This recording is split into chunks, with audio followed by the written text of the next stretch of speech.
Was working with Darshan sir sir experience ಹೇಗಿತ್ತು? ಯಾವುದು personal ತಗೊಳ್ಳೋದು ಬಿಟ್ರೆ ಆಸ್ ಅ ಆರ್ಟಿಸ್ಟ್ ಅಂತ ಬರುವಾಗ ನನಗೆ ಅವರು ಅಂದ್ರೆ ಅವ್ರ ಪ್ರೊಫೆಷನಲ್ ವೇ ಅಲ್ಲಿ ಅಂತ ಒಂದು ನಟನ ನಾನು ನೋಡಿಲ್ಲ, ಆನೆಸ್ಟ್ ಆಗಿ ಹೇಳ್ಬೇಕು ಅಂತ ಹೇಳಿದ್ರೆ. ಯಾಕಂತ ಹೇಳಿದ್ರೆ ಎಲ್ರಿಗೂ ಗೊತ್ತು challenging star, box office Sultan, ಆಮೇಲೆ ಎಲ್ಲಾ ಸಿನಿಮಾಗಳು ಹಿಟ್ಟೆ. ಕನ್ನಡ ಇಂಡಸ್ಟ್ರಿಯಲ್ಲಿ ಆ ರೇಂಜಲ್ಲಿ ಇದ್ದಾರೆ ಅವರು.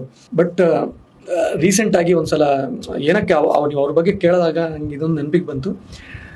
ಅಚಾನಕ್ಕಾಗಿ ಡೆವಿಲ್ಸ್ ಶೂಟ್ ನಡೀತಿರ್ಬೇಕಾದ್ರೆ ಸೆಟ್ಗೆ ಹೋಗಿದ್ದೆ. ಅಲ್ಲೇ ಹತ್ರದಲ್ಲಿ ನನಗೆ ಯಾವುದೋ ಬೇರೆ ಕೆಲಸ ಇತ್ತು, ಇಲ್ಲ ಡೆವಿಲ್ ನಡೀತಿದೆ ಅಂತ ಗೊತ್ತಾಯ್ತು, ಒಳಗೆ ಹೋಗಿದ್ದೆ. ನಾನು ನಿಂತ್ಕೊಂಡು ದರ್ಶನ್ ಸರ್ ಎಲ್ಲಿದ್ದಾರೆ ಅಂತ ಹುಡುಕ್ತಾ ಇದ್ದೆ.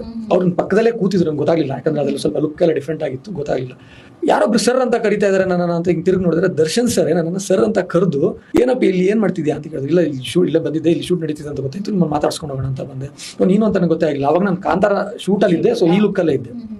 ನನ್ಗೆ ಏನೋ ಇದು ಗಡ್ಡ ಕೂದಲಲ್ಲಿ ಹಿಂಗೆ ಬಿಟ್ಕೊಂಡು ನೀನಂತ ಗೊತ್ತೇ ಆಗಲಿಲ್ಲ, ನಿನ್ನ ಕಣ್ಣು ನೋಡಿ ಫೈಂಡ್ ಔಟ್ ಮಾಡಿದೆ ಅಂತ ಹೇಳಿದ್ರು. ಅದಾದ್ಮೇಲೆ ಅವರು ಪ್ರಕಾಶ್ ಸರಿಗೆ ಇಂಟ್ರೊಡ್ಯೂಸ್ ಮಾಡಿಸಿದ್ದಾರೆ, ಒಳ್ಳೆ ನಟ ಇವನು, ಕಾಟೇರದಲ್ಲಿ ಮಾಡಿದ್ದಾನೆ ಅಂತ. ಅವ್ರು ಅಂತ ಸ್ಟಾರ್ ನಟ, ನಾನೊಬ್ಬ ಕ್ಯಾರೆಕ್ಟರ್ ಆರ್ಟಿಸ್ಟ್ ಅಷ್ಟೇ.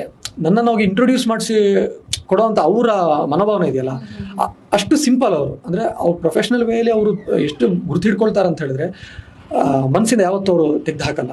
ಆಮೇಲೆ ಕೆಲಸದ ವಿಚಾರ ಬಂದಾಗ ಅಷ್ಟೇ, ಕಾಟೇರದ್ದು ಸೆಲೆಬ್ರಿಟಿ ಶೋ ಇದ್ದಾಗೂ ಅಷ್ಟೇ ಅವರೇ ಕರೆಸಿ ಮಾತಾಡಿಸಿ ಚೆನ್ನಾಗಿ ಮಾಡಿದ್ಯಾ ಅಂತ ಹೇಳಿ, ಅಂದರೆ ಅವ್ರಿಗೆ ಏನು ಅವ್ರು ಅಪ್ರಿಷಿಯೇಷನ್ ಮಾಡಬೇಕು ಅನ್ನೋದೇ ಇಲ್ಲ, ಅವರಿಗೆ ರಿಕ್ವೈರ್ಮೆಂಟೇ ಇಲ್ಲ. ಬಟ್ ಸ್ಟಿಲ್ ಅವರು ಗುರ್ತಿಡಿದು ಒಂದು 5 ನಿಮಿಷದ ಕ್ಯಾರೆಕ್ಟರ್ ಮಾಡಿದ್ರು, ಗುರ್ತಿಡಿದು ಅದನ್ನು ಅಪ್ರಿಷಿಯೇಟ್ ಮಾಡ್ತಾರಲ್ಲ, ಅದಕ್ಕೆ ಇಷ್ಟೊಂದು ಜನ ಅವ್ರಿಗೆ ಅಭಿಮಾನಿಗಳಿರೋದು. ಬೇರೆ ಏನು ಹೇಳ್ಬೇಕಂತೇನಲ್ಲ, ಇಷ್ಟು ಅಭಿಮಾನಿಗಳಿರೋದು ಅವರ ಮನಸ್ಸಿಗೆ. ಪ್ರತಿಯೊಬ್ಬ ಕಲಾವಿದರಿಗೂ ಅಷ್ಟು ಗೌರವ ಕೊಡ್ತಾರೆ, ಅಷ್ಟು ಐಡೆಂಟಿಫೈ ಮಾಡ್ತಾರೆ ಅಂತ ಹೇಳಿ ಪರ್ಸನ್ ಅಂತ. ಪ್ರಾಬ್ಲಿ ಅವರು ಇಂಡಸ್ಟ್ರಿಯಲ್ಲಿ ಕಷ್ಟಗಳನ್ನ ನೋಡ್ಕೊಂಡು ಬಂದಿರುವಾಗ ಒಬ್ರು ಆರ್ಟಿಸ್ಟ್ ಕಷ್ಟ ಅವ್ರಿಗೆ ಗೊತ್ತಿರುತ್ತೆ, ಅಷ್ಟು ಬೆಲೆ ಕೊಡ್ತಾರೆ ಅನ್ಸುತ್ತಲ್ವಾ?